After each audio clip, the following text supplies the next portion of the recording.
Hey, what's up, Canada and beyond? Welcome back, boys and girls, grannies and gators, ladies and gentlemen. It is Wednesday, November 6th, and everybody is probably kind of bouncing between being still on an adrenaline kick, or maybe they've already got the post-election hangover. Either which way, we're not really going to talk about Trump tonight, but we are going to have an amazing conversation about what folks are going to be interested in seeing about what comes next. And before we just get going with that, and I bring on this amazing panel that we're going to have with you guys here today, we had 6 hours and 24 minutes and 54 seconds of absolutely the best election coverage available in Canada, in my humble opinion, last night. You can find that on Substack. Make sure you guys get plugged in on Substack for not just all of the free goodies that go along with being a subscription there, having a subscription there, sorry. But you also get access to some brilliant people like some of our guests here tonight, Mr. James Roguski, his name says everything we all need to know about James, and of course TFM Report with Jody and Cris.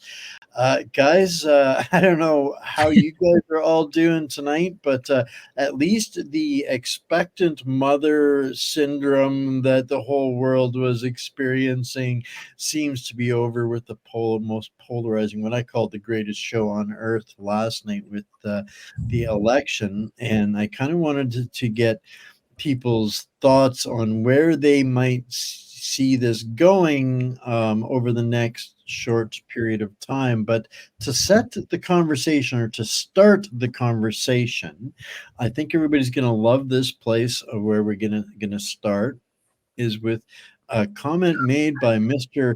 Yuval Noah Harari on November 3rd, who said that if Trump becomes president again in 2024, it will be the final death blow to what remains of the global order. And then yesterday, this happened. And now today, we've literally got the top 5 CEOs of pharmaceutical companies are holding an emergency teleconference, and also the head of the WHO and UN as well are all having emergency conferences.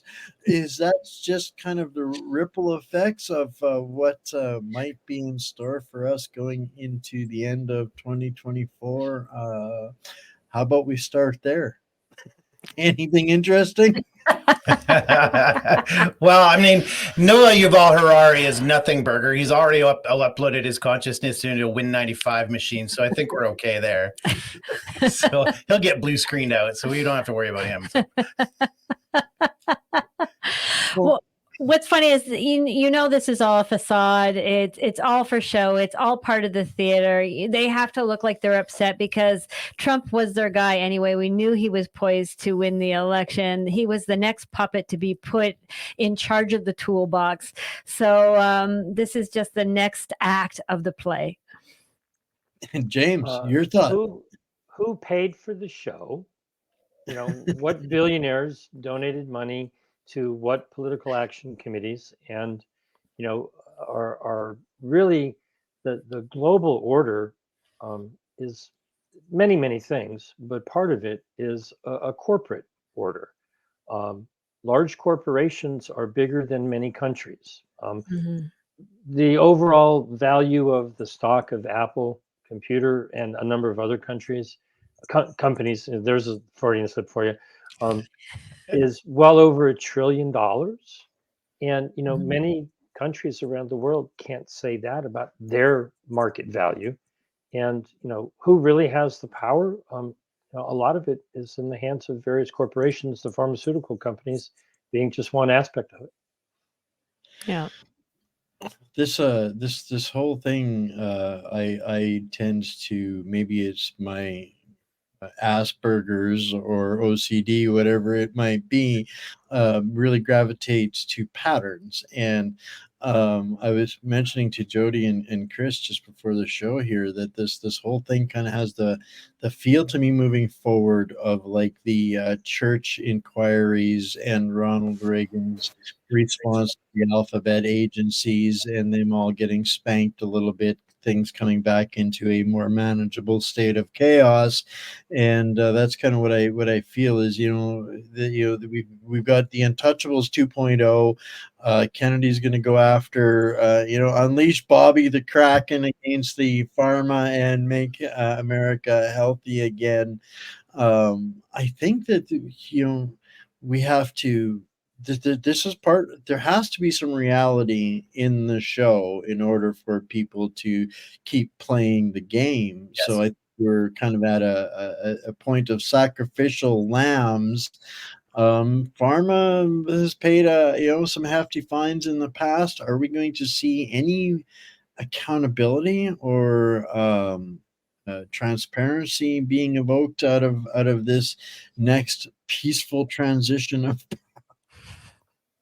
It's for starters, it's interesting you bring up Reagan because he, of course, ran on the "Make America Great Again" slogan, which was created by the spindly little fingers of Roger Stone, who's still got his fingers in those pies.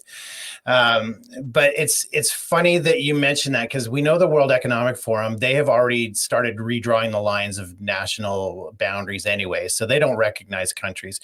And so at this point, we're at the stage where those corporations, if they're going to get their hands smacked, they just slide into another post-national state, and they kind of live in there for a little while, and then they move to wherever they're going to be protected. So they've been sliding through those what we would think is national boundaries, but they no longer exist.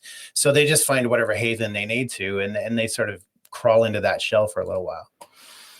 And as for, is pharma going to pay? No way. We already know by doing the deep dives on the pharmaceutical contracts that they have with countries that they're not responsible, that any lawsuits that come against them, the countries are in charge of covering the financial aspect of. So all these people who are like, yay, Pfizer's going down, Moderna's going down. Well, your taxes are going up to take them down. So congratulations. So no, nothing's going to happen. Well, as long as Pfizer keeps selling that famous blue pill, a lot of men around the world are not going to be going down. And so, their stock is going to keep going up. And so it really comes down to individual people around the world. If they, just talking about pharma, if they continue when they're not feeling, as good as they might, if their first thought is, oh, I got to go to the doctor. Oh, he gave me a prescription. I got to go fill that prescription and get a jab. There's 8 billion people on the planet. I don't think the majority of people operate that way because they don't have the money to buy big pharma in relatively poor countries. So, the majority of people in the world are not in that trap, but the vast majority of people in the quote unquote developed world, Europe, America, Australia, New Zealand, Japan, so forth and so on. If they don't start learning that system of health care has them on a downward spiral, they're going to keep doing what they're doing. It doesn't matter what the government does. It's going to be very hard to have a government that improves the wisdom and knowledge of people who for decades have chosen to take the easy path. Oh, I don't want to change anything. Just give me a pill. Correct. I don't want to, or I can't afford healthy groceries, but my child has a jab schedule of 72 concoctions in a couple of decades. However, did we ever get this far without all of these magical concoctions? And there might be a slight side effect, safe and effective. Death is a minor, footnote in these things. So I think that we in order to get us back in line, there has to be some accountability in all of this.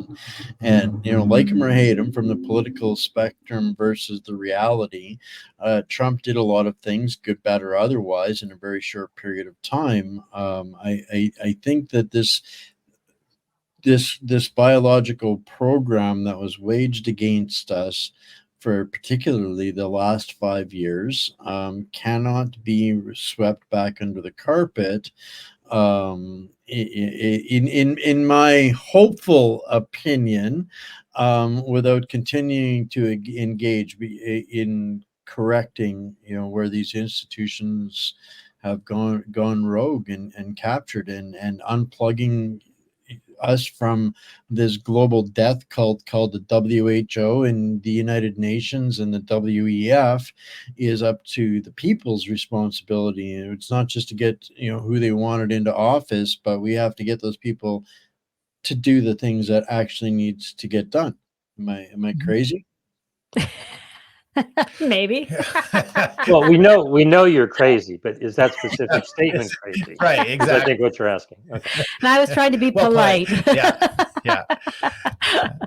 Yeah, no, I that's all, all of that is true. I just don't think we get there at this point until we start cracking down on the media, number one. And I'm hoping that is on a high priority with Trump at this point, because we know that Obama, regulated or deregulated the whole idea of propaganda against their own people. We know that CBC is working. It's just another arm of our own military doing psyops against us. So until that stuff ends, what's that?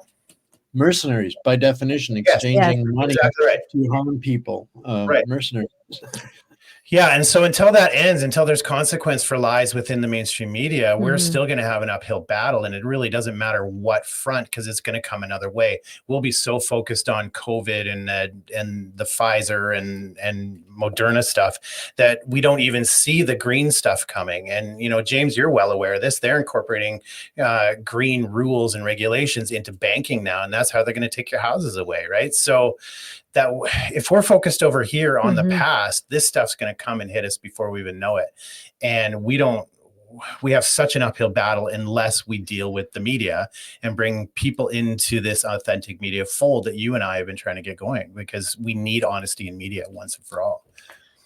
That's a double, one of those double-sided coins in the discussion, because part of my optimism comes from knowing that 2 years ago, this would have never happened.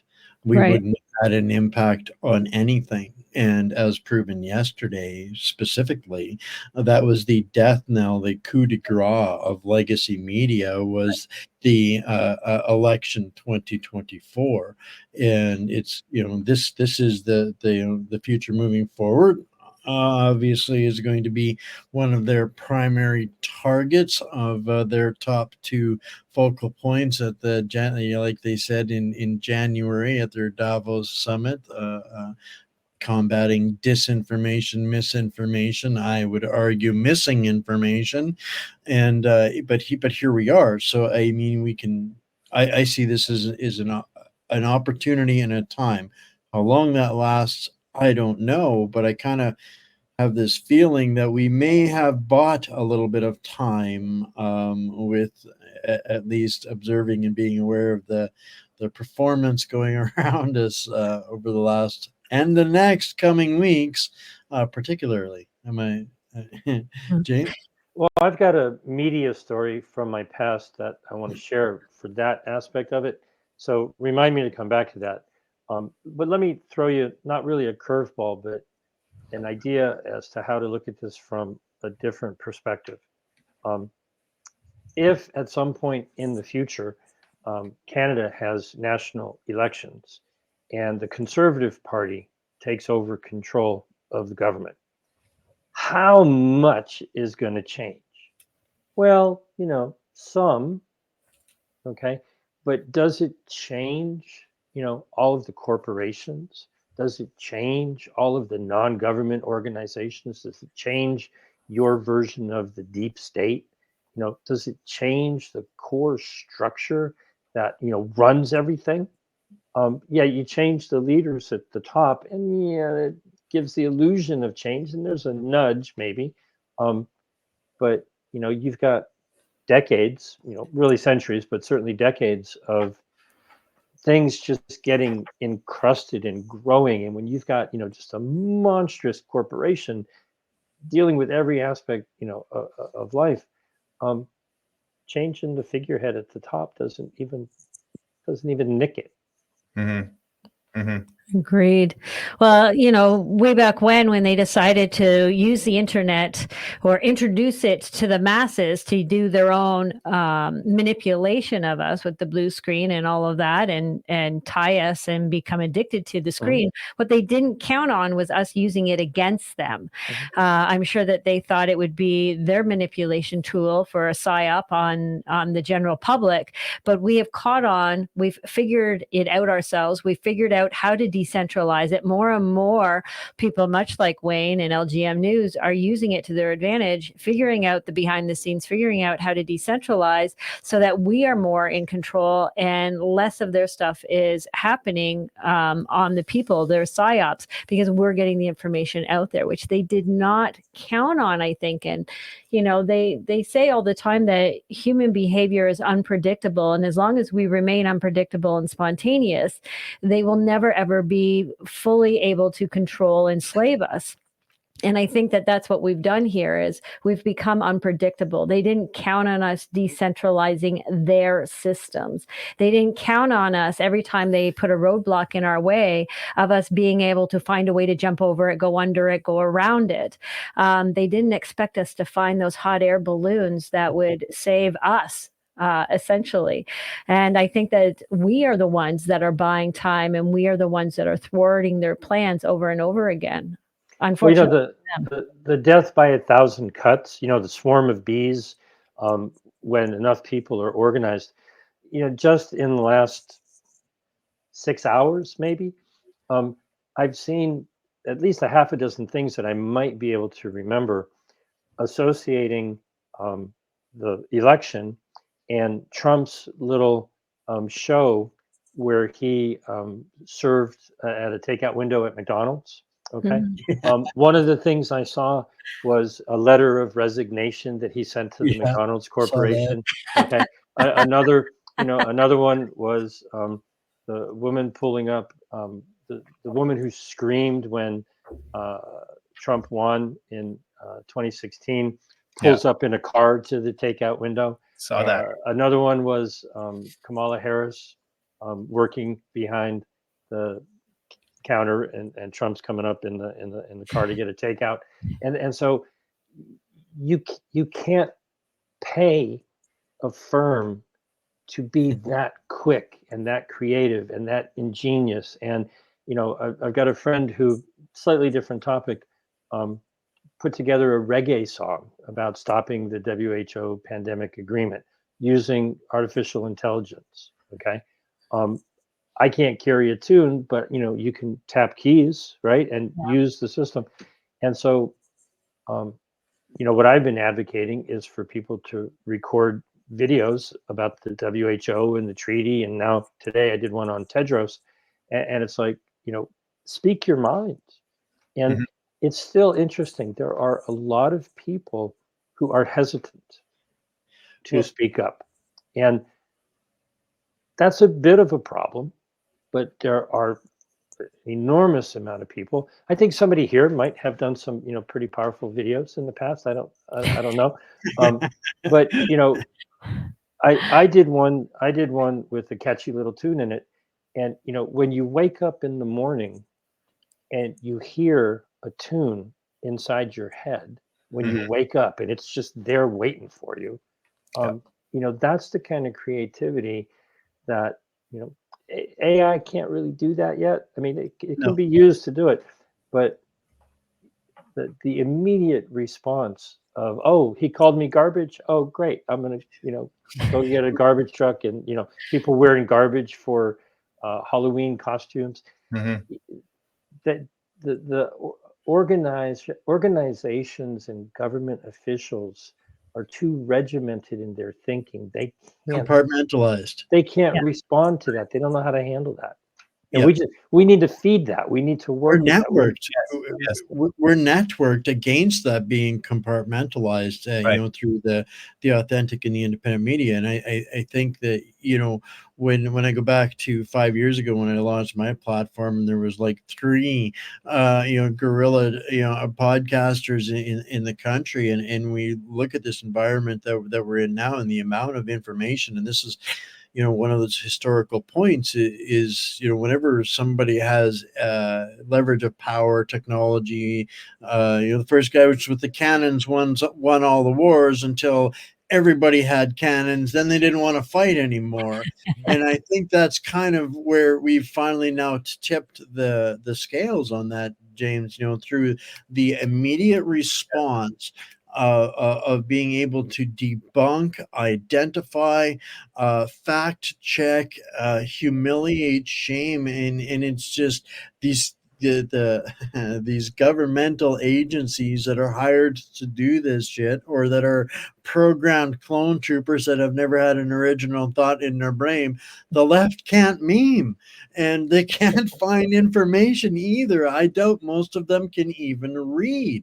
So this has created this huge disparity in their ability to maintain and engage in the programming. The point I wanted to get to was that what we're seeing here now, or what I'm seeing, and you guys can tell me if I'm wrong, but especially in the last 48 hours, the scale and quality and volume of brilliant communications in memery and short videos is off the hook like never seen before on the planet. People are Right. getting emboldened. They're saying, okay, I saw one. Oh, great! Finally, it's not science for men to get pregnant again. At the snap of a thumb, because Trump's in power again. So this is inspiring, and it almost feels like there's a breath of fresh air in people that are willing to take that next little step and say that next bold statement, or get on board the train of the enthusiasm and the energy. And then there's some that are going, thank God the insanity was over, because that was unsustainable, right? Well, that comes from being unburdened from what might have been. Right. But don't underestimate the other side. I found that because I try to be open-minded. I sought out a lot of um, varying viewpoints. And then I noticed that the algorithm had picked up on my looking for things from, opposing viewpoints. And my feed started, feeding me the stuff. And, quite frankly, there was a fair amount of creative stuff out there. And I started to seek it out, because if you ignore it, and if you only ever look for what it is you want to find, you Right. keep getting fed, this All you're gonna loop, find. this feedback loop that you never get out of it.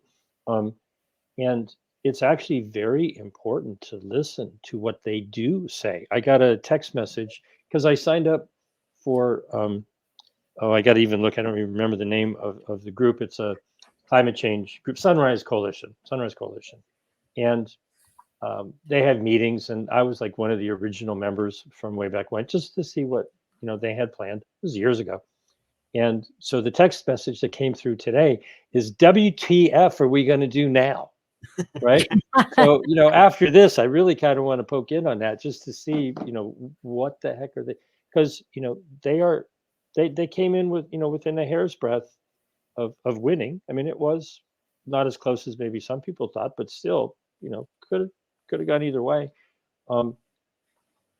What we really need to do is fight the problem that comes from winning. Right. Because everybody goes, oh, they're going to take care of it. Just go back to sleep. I can relax. When losing, everybody on the losing side is all depressed now, but you have to have an enemy to raise money. Right.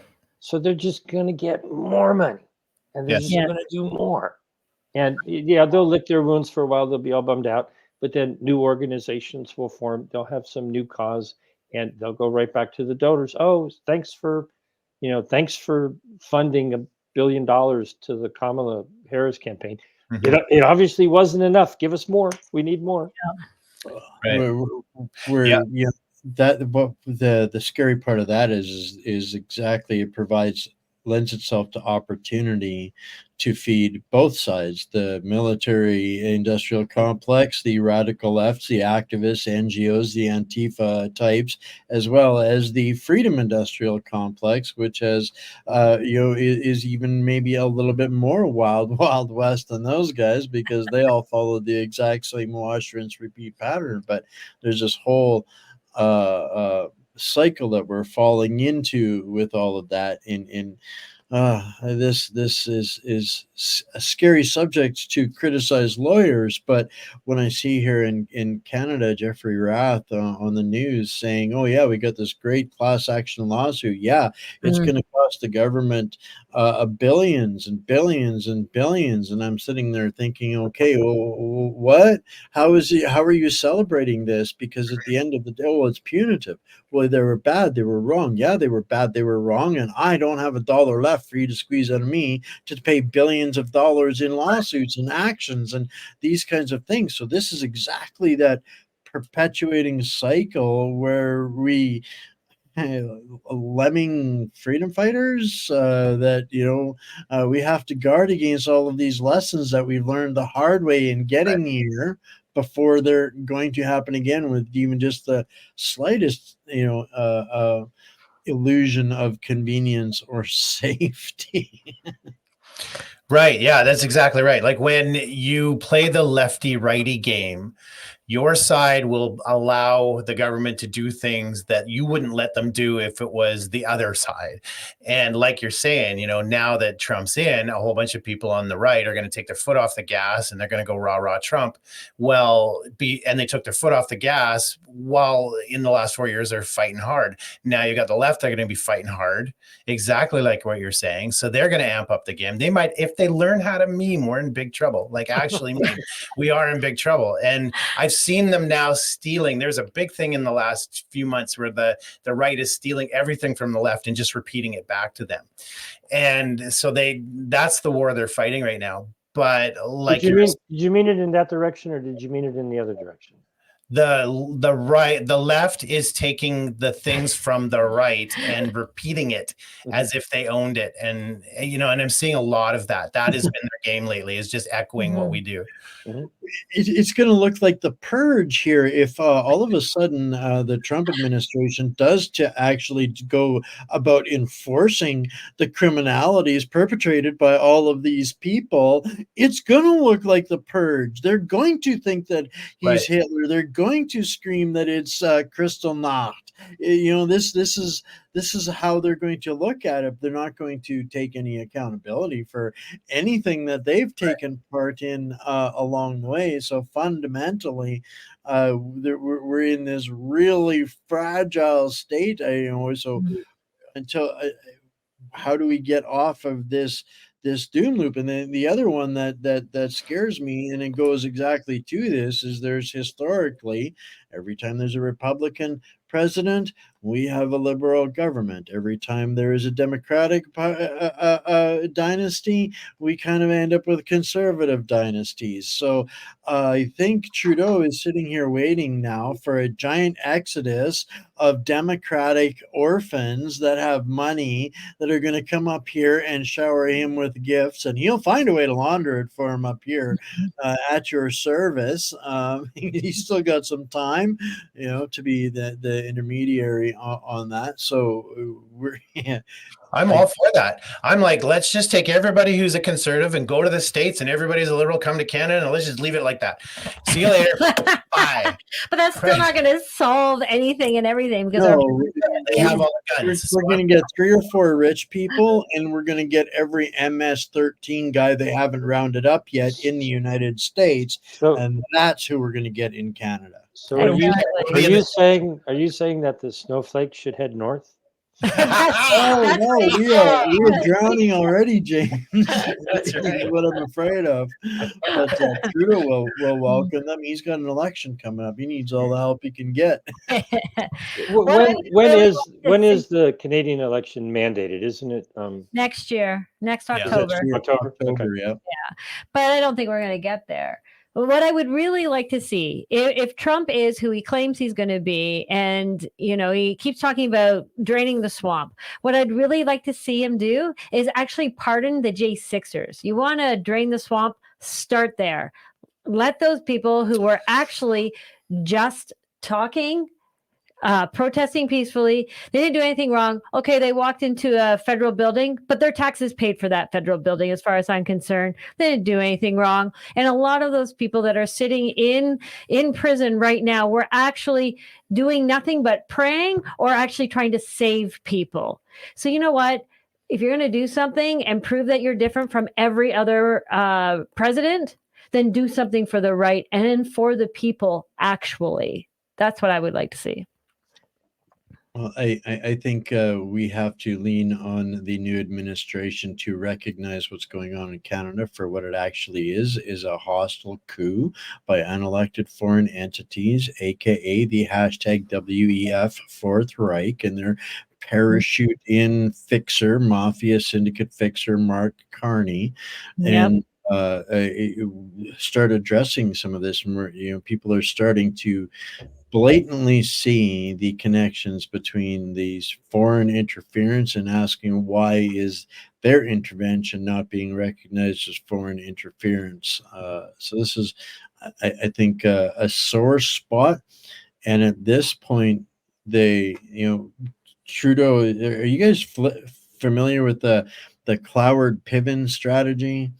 It's living large and being proven incredibly effective right here, right now in Canada, and we have got an entire series of elected representatives that have engaged in blatant treason Yes. in our country, and if Trump is going to live up to what got him, I think in large part elected, was the border and security and deportation, and NAFTA going after Canada. I don't think Canada won last night at the end of the day at all. Congratulations, James.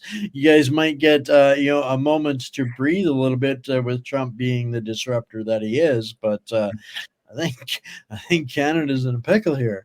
Yes, I agree. Yeah. All our laws are incorporating their language. Like all of them now are incorporating UN WEF language. So, I think we're done.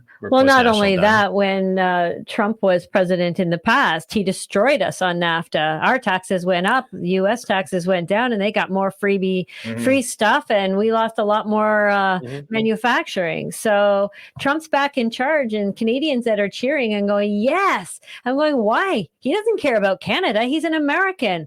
What the hell? He's just going to come in and rape and pillage us again. Come on, guys. Trump is not campaigning on "Make Canada Great Again." No.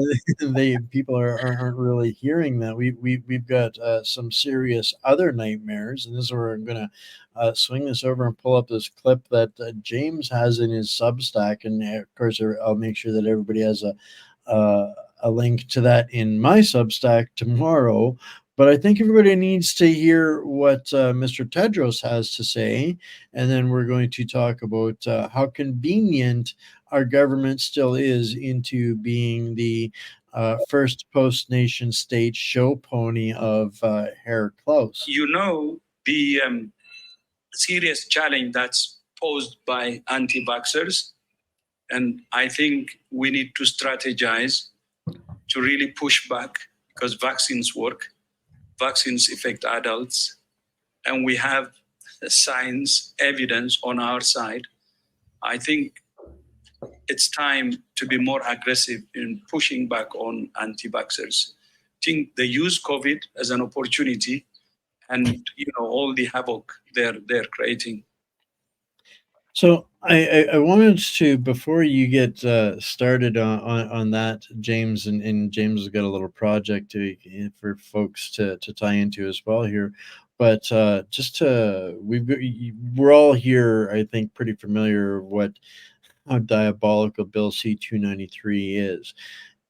To me, did you see part and parcel where the things that Tedros and this planned international pandemic treaty that they were taking out of that one in order to further it along, that then got kicked down to the national governments for them to implement into their child policy, aka C-293 here in Canada. So it didn't pass in the Tedros level, the UN treaty, WHO level. So they just kicked that down and added it to the next thing coming up in the nation. I don't think that's the case. I think it has always been the case that what is going on with these negotiations with the WHO has been misunderstood, misrepresented, and it has unfortunately confused most people. And let me see if I can try to clarify what I'm saying. Your local tyrants did not need a pandemic treaty to abuse or attempt to abuse your citizen, every nation, over the last 5 years. So the abuse hits, the rubber hits the road locally, whether it's a municipality, a provincial rule, whatever it might be. Yes, maybe they were getting ideas from, higher realms, the WHO, the WF, whatever. And yes, maybe there was a coordination in the world of ideas, but there's no linear lawful authority transferring from the WHO into the nations. It's more tyrants get high on emergency powers and they implement abuses. And what the WHO is working on, and they have been since the beginning of this, is that imagine maybe that you were up in the Northwest Territories somewhere, way the heck up into the Arctic Circle, and you want people to get jabbed, right? Well, how do you get the jabs there? If you don't have the jabs on the shelf, you can't force your people. If you're living way out in the woods somewhere far away from everywhere, kind of hard to get that person to get a jab. Okay.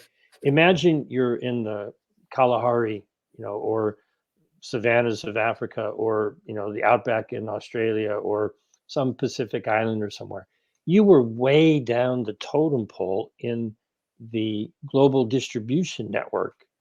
And while your government maybe would have tried to force it on you, they couldn't afford it, or they couldn't get it. They couldn't do the logistics. And so what this treaty is really about is taking money from wealthy nations to build out the infrastructure for big pharma, because they missed a lot of people because of poverty. And they've gotten those people convinced. And this is the root core of the problem. They keep saying that, people died because of vaccine apartheid. They literally, it's not my term, they literally have used that phrase. African nations who did like 15 to 25 times better in terms of not dying from COVID when compared to Europe and North and South America, claim, that they deserve equitable access to the products that are now causing, turbo cancer and myocarditis and everything else. And you just go, how do you fix this insane set of assumptions that essentially boils down to the answer to every problem is a product from big pharma? Mm-hmm. And they didn't have enough products from big pharma. They did better, but that got reversed in everybody's mind. Oh, the the jabs are wonderful and the drugs are wonderful and the high flow oxygen, that doesn't damage your lungs, none of that problem. The ventilators and the midazolam, we didn't get any of that in these poor countries, and they feel shortchanged, and the oligarchs there didn't make any money. And so what they're looking at is an investment opportunity. And in the document, kind of live with this darn thing. The latest version has got a lot of green highlighting. They've agreed to the money aspect. They've already agreed to the sustainable financing and the geographic distribution of manufacturing. And so they want to just say, okay, great, we're happy. More money for big pharma. All of the difficult things about pathogen access and benefit sharing and technology transfer, big pharma don't want that. Right. So they want to sign what they have and set up a bureaucracy to run forever. And once that's all in place, then every nation on the planet will have a stockpile of products that their local tyrants will either try to incentivize or coerce or mandate or whatever. But there's a dividing line in there. Okay. The WHO is trying to do business. And one of the articles that I hope to publish very, very soon is their process of pre-qualifying vaccines has made them tens of millions of dollars. They charge $100,000 up more to pre-qualify a vaccine. And there's over 250 vaccines. You take the math, 250 times 100,000 per, and then they have yearly fees and inspection fees. They have a whole list of drugs that they pre-qualify. They have a whole list of devices. They pre-qualify the freezer units. Okay, you got to pay to get your equipment pre-qualified so that the procurement from the UN and all these other agencies and so forth, it's pre-qualified by the W. It's a mafioso racket. Mm-hmm. They call for the emergency. Oh, we need to have the Frankenstein mosquito got out. Exactly. Mm-hmm. And they even, this will blow your mind. I don't make stuff up. You know me. I don't talk about anything unless I've got evidence.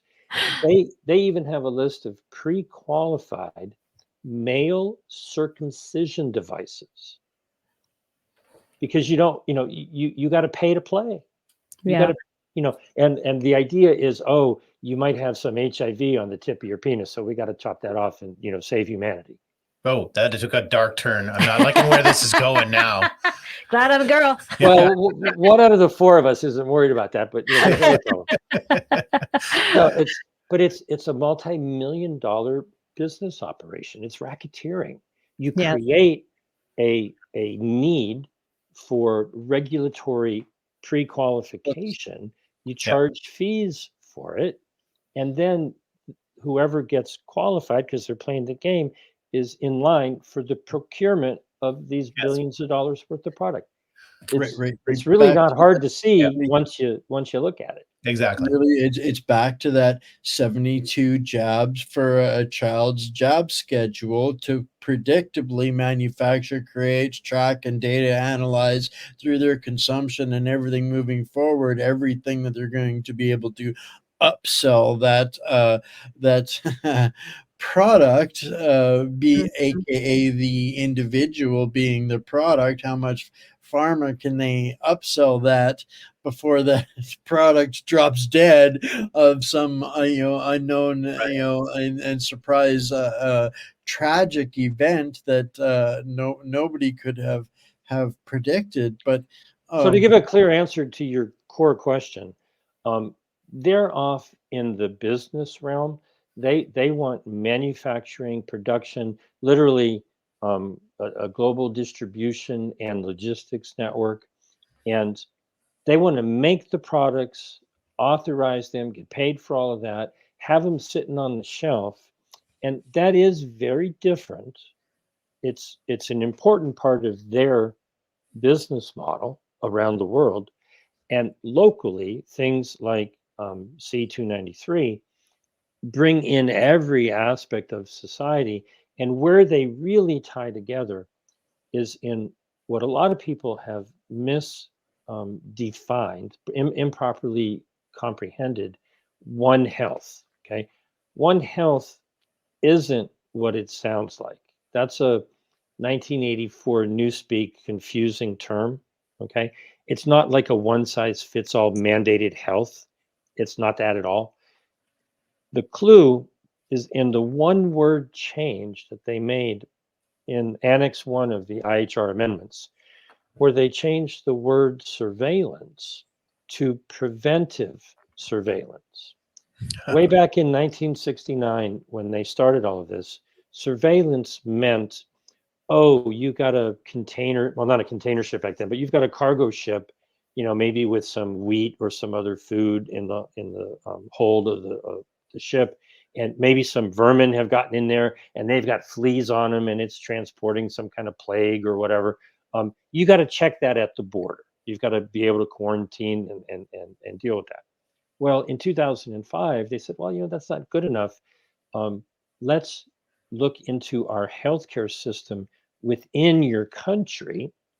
And if anybody shows up at a hospital and they've got some strange disease, notify everybody, public health emergency of international concern, because, somebody's got a rash or who knows what. Well, in 2004, in end of May, June 1st this year, they changed one word and they made that type of surveillance preventive surveillance, which means, and this is how it's going to affect Canadians, United States, everywhere else, you need to go looking in your sewage treatment wastewater plants. You need to go to your poultry farm or your dairy farm or veterinarians' offices. There was an article in the paper today. Oh my God, 10 million people in Los Angeles, they found some H5N1 in the wastewater. Yeah. Well, that's how they started giving polio vaccines to children in Gaza. They literally, the absolute absurdity of, and they literally said this, they identified vaccine-derived polio virus in the wastewater in Gaza. And that was the reason why they had to give vaccine-derived polio virus to all of the children in Gaza. The insanity knows no limits. It's so diabolical. Create the fear so that they can justify these stockpiles of endless warehouses full of 347 million different kinds of concoctions for 48,000 potential things that they might want to disclose. But as we get kind of down to the tail end of the night here, I want to bring up another significant point, and this is going to kind of point a little bit between the two countries, and maybe show, give some things to focus on for moving forward in all of this. Trump was the first one to get you guys out of the WHO and those organizations when he first came into power last time. He started a year-long process that had 6 months, and then Biden killed it. So it didn't actually officially happen. He made the effort, and that was the very first thing that Biden did when he came back in, was reestablish those relationships. But Trump was actually going after, making a change in that direction. And I don't think that he's going to maintain his popularity if he does not reaffirm moving in that direction and going after all of these guys. But this point that I want to make out of all of this is, you guys down there might get some intervention in some of this program. Canadians will not. Trudeau, if he has the opportunity to write a blank check for anything, he'll take it. Bill C-293 opens up 40 new agency potentials that he can write checks on to start to, establish the bureaucracy and the individuals and the training and the enforcement for said agencies. Yeah. Is there enough of an opportunity for us to pull together as a species and lean on perhaps Trump taking that a step further with intervening enough to derail this biological warfare machine called the WHO? Is there hope? Always. I don't think that what he does down there is going to affect our Bill C-293 up here, though, and that's Bill the problem. C-293. But the things that drive that, or the things that 293 bring us into compliance for, is exactly what's going to happen from policy from the top down. Right. Where I think we win is going back to the media thing. Like you were saying, if he pardons the J6ers, he can't just pardon the J6ers, because right now there's a lot of people who think that that was an insurrection. So what he needs to do is release publicly, mainstream all of the videos that have been held. Epstein, Diddy, all of this is right. And when the truth comes out there, literally drain the entire swamp, not a portion of it, the entire swamp. Right. When we've seen now that our eyes are on the States, and when the truth comes out there, the truth comes out here. And that will probably bring a lot of change, because there's a lot of eyes on mainstream media in the States. And so if that changes, then the fallout here means that people step up. Right.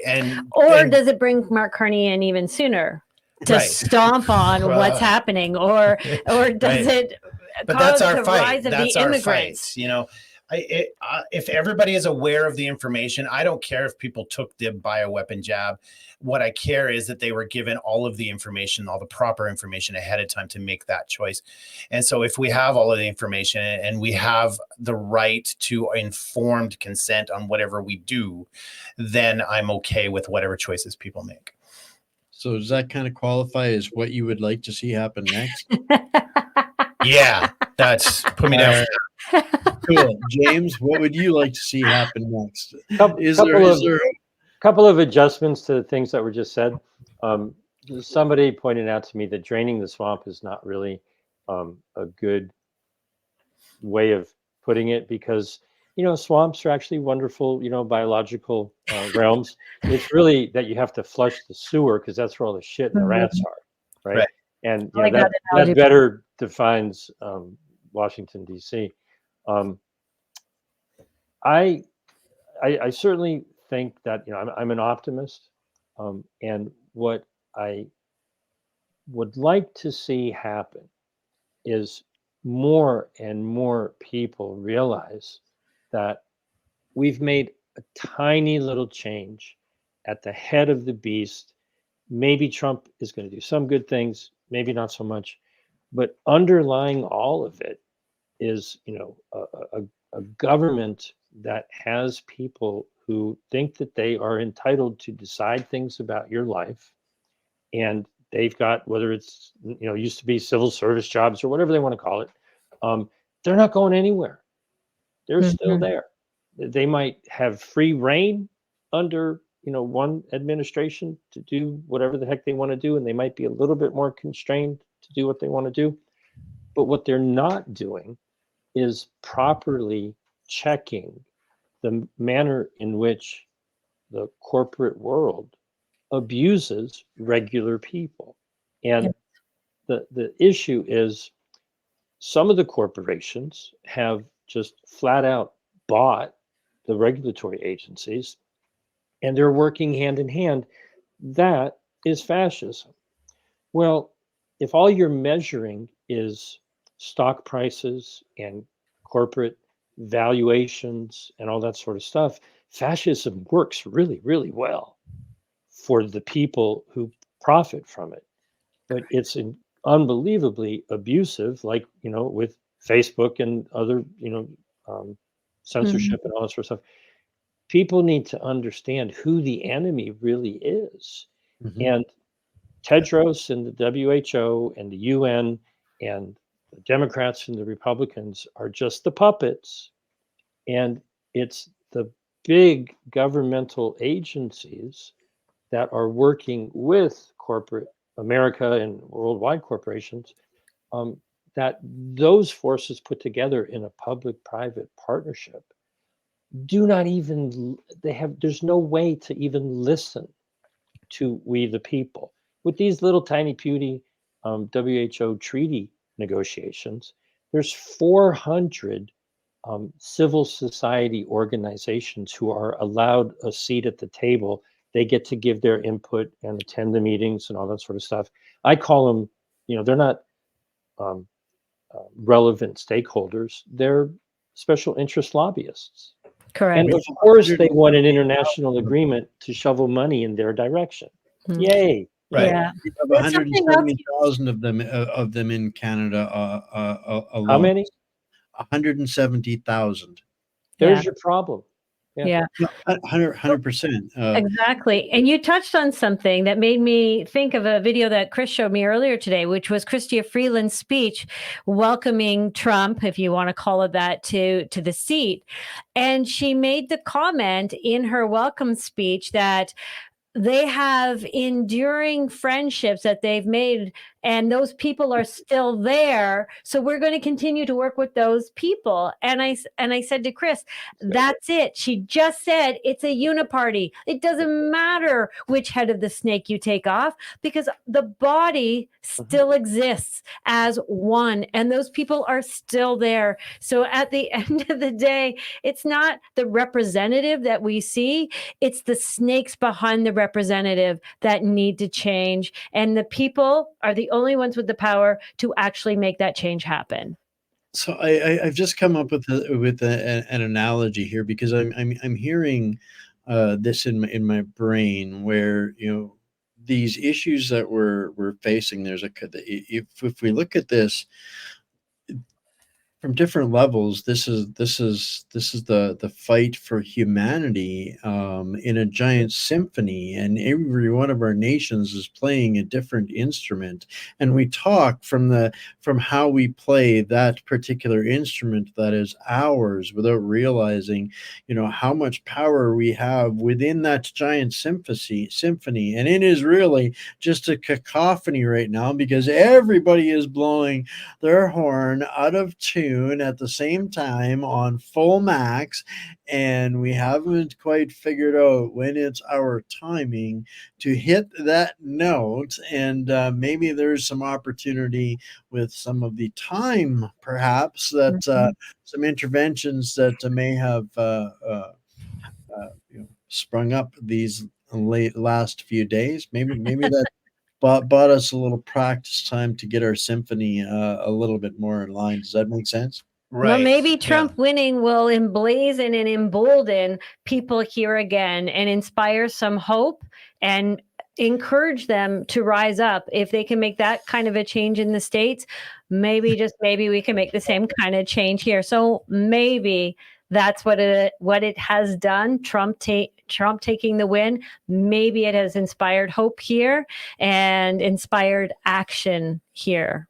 Maybe. I think it's inspired some energy, and I hope it doesn't die at the keyboards, and we can keep moving on all of that. But at the end of the day, to avoid the complacency and falling into the trap that we won. We haven't won jack, and until I see at least him in the office alive and without a drone strike, God forbid, knock on wood, by January 7th, I think there's room for us to fortify and maybe think that there's a different day, and perhaps humanity is going to have an opportunity to show itself to be great again, which the prospect alternatively, had Kamala had the same level of victory yesterday, or alleged victory in the show,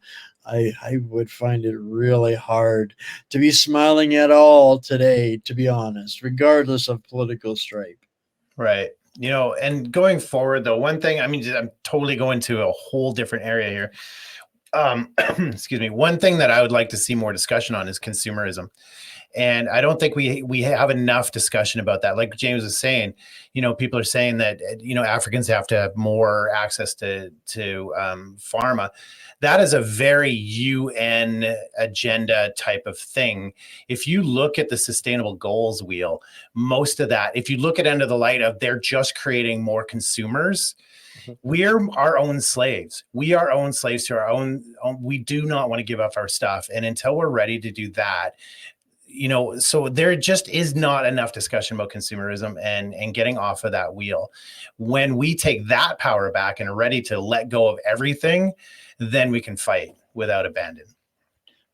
I mean, we could open up a few more rabbit warrens on that one here, but I want to be respectful of everybody's time here tonight, including the audience that endured 6.5 hours yesterday of listening to us. But James, your final thoughts on Well, I teased a little story about the media, so Yes. I'll give that. 30 years ago or so, I was working on a project with a local television station in Rhode Island. And I may have individually told you guys this story, but the people listening may not have heard it. And I was advocating that the local TV station should have like a calendar of upcoming events, right? City council meetings, school board meetings, street festivals, car shows, whatever, right? And I was getting all kinds of pushback. And it just befuddled me. It got heated. And the station manager stopped the meeting, said, "Hey, everybody, let's take a little break." He was older than me. He was condescending. He puts his arm around me, pulls me very close. He goes, "Come here, kiddo. Let me help you understand, right? We don't give an F about our viewers. Our advertisers pay the bills around here. Do you understand?" And boom, I only had to hear that once. That was the, putting on the sunglasses and, They Live and leaving the Matrix and taking the red pill. It was like, oh, of course. Okay. Your business runs on advertising revenue. You're never going to say anything bad about all those politicians that are buying ads and all those pharma companies that are buying ads and everything else under the sun. You serve your master. And, that was in 1994, I think. So I've never owned a television. I know what a television is. I've watched television, but I don't have cable. I don't feed that beast. And even when you click on a video on YouTube and CNN, they're getting advertising revenue. Yeah. Okay? So, hey, everybody, stop doing that. Share this video. I don't know, if this is monetized or what it's going to be, but if you're supporting CNN and MSNBC and Fox News and the New York Times and the Washington Post, just by even going to their website, the minute you click on it and all the ads, it takes longer for the ads to load than the content. Yeah. You just transferred a bunch of money from one set of billionaires to another set. Right. Stop doing that. Yeah. Stop consuming mainstream media. Just stop it. It's to me the equivalent of the chicken with its head cut off, still running around, just hasn't stopped squirming yet. And I with that new environment that we've worked so hard to establish, we have not hit the soft patch yet. This information war is still fully engaged and isn't going away anytime soon. And I thank you guys also so much for your fortitude and stick-to-itiveness and all of those things, the unwreckables that have become the stalwarts out there and doing all of this, and to tie it all together, I 100% agree with where you started, Cris. Independent media is a different beast. They miscalculated, and we have an opportunity, and with that, we can maybe start to push some things in a little bit more of the right direction, rather than just thinking somebody else is going to do it for us. And I think we have an opportunity to maybe affect some change moving forward. And yeah, I think I'm going to leave it all that. Thank you all so much for your time tonight, and I'm sure we'll see you around again soon. This the greatest show on earth is nowhere near as over yet. So. Thanks for having me, Wayne. Good to Thanks see for y'all. having us, Wayne. you, Wayne. Guys. Thank you.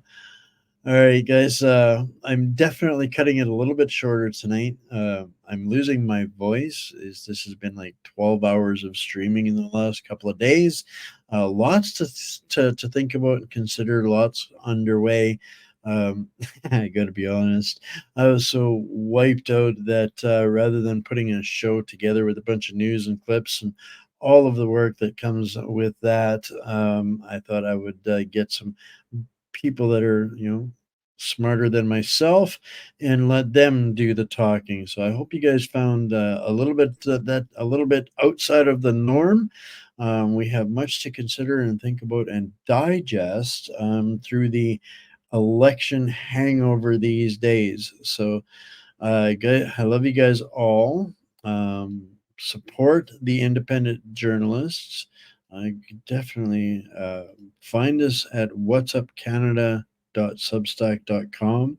No advertisements over there, no cost over there. It is always free. There is an option. You can subscribe for, I think it's like $8 a month, so about 50 cents a show. You can get subscribed over there and you get all the extras, the goodies, the downloads, the documents, the graphics, etc., etc., etc., etc., whatever we might use. And if you have a need to ask a question, send me something important, have a whistleblower, a great story, something I need to know or hear from you guys, that is the best place to do it. And like Cris and James said, support independent journalists, whether that is Cris and Jody or James or myself. That is the front lines of this battle for humanity. So just trying to do our part in this giant symphony. This is the best way to help out. If you choose to help out that way, this is what helps us keep this free for everybody so that there's never a paywall. So on that note, ladies and gentlemen, boys and girls, grannies and gators, stay mighty, my fellow patriots, prisoners and hostages. We'll see you same time, same place tomorrow.